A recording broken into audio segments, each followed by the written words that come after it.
Hey everyone, so I got a lot of questions this week, so I'm only going to answer 5 for this video, but that doesn't mean I'm not going to answer your question if you asked one.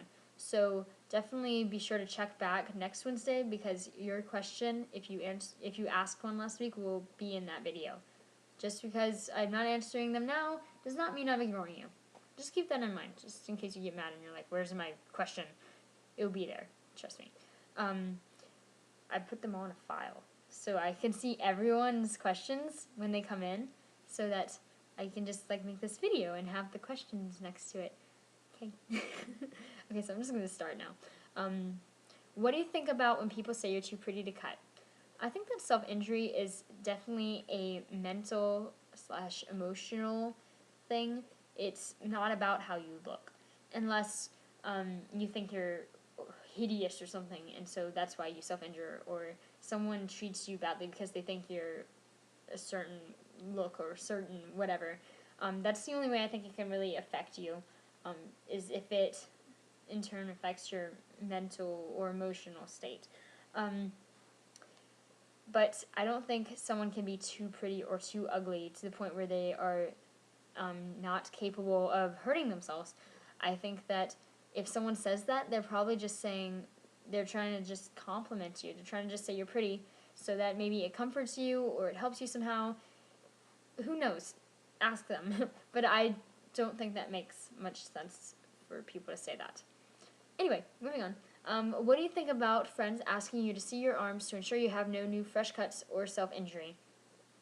I think if someone's going to check your body, you should consent to it, or you shouldn't if you don't want them to.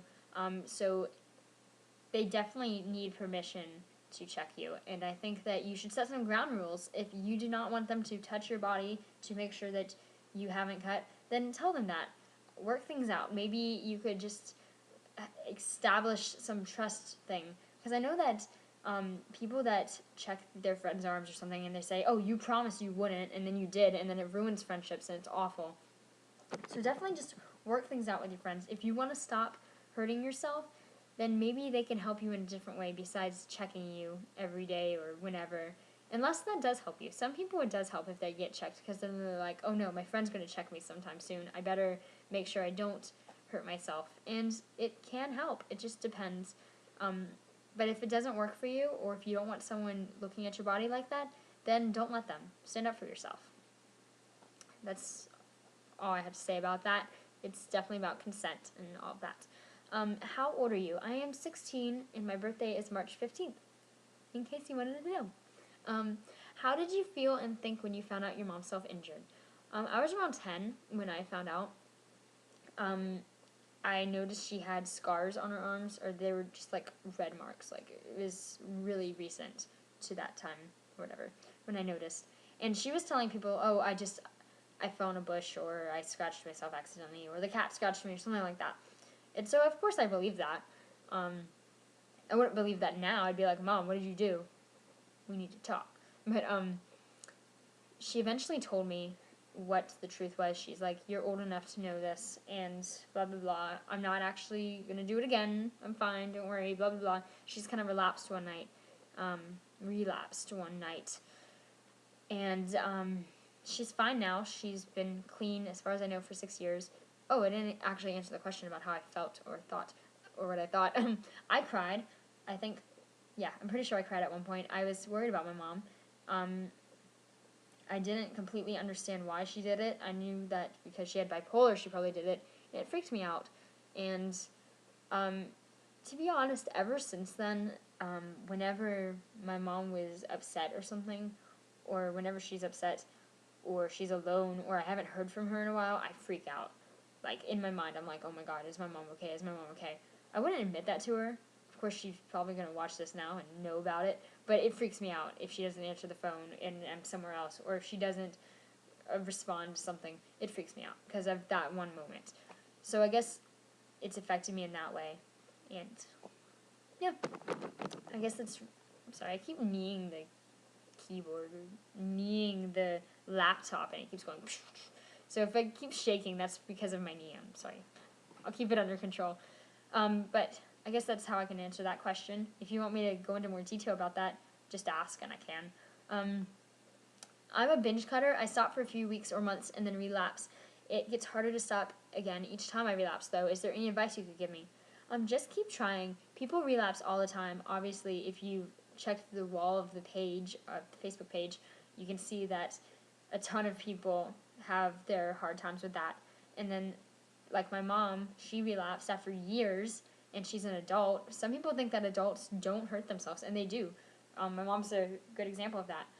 Um, but really, just keep trying. Never give up, really. I kind of hate that phrase, never give up. It's kind of annoying. But just because it's so overused, it's so cliche. But really, don't give up.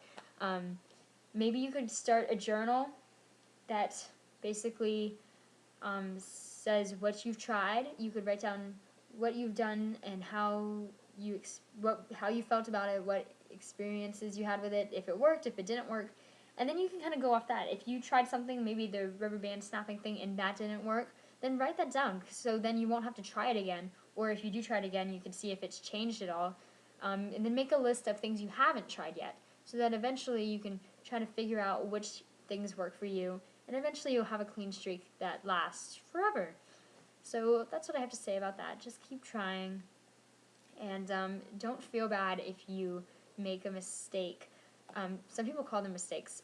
It just depends how you look at them. Look at it. If you, I don't know where I'm going with this.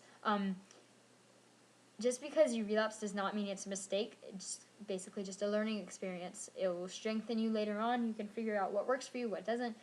Yada, yada, yada. I think you get the point. If not, then ask about it, and then I can clarify. So if you have any questions, I will put the links, or maybe I'll put little things so that you can just click it off the video. I'll figure out how to do that. And I would love to have video responses from you guys, what you guys think about these questions, how you would answer them, your experiences, your opinions, all of that. Either put it in a comment or make a video response. I'd love to see what you have to say.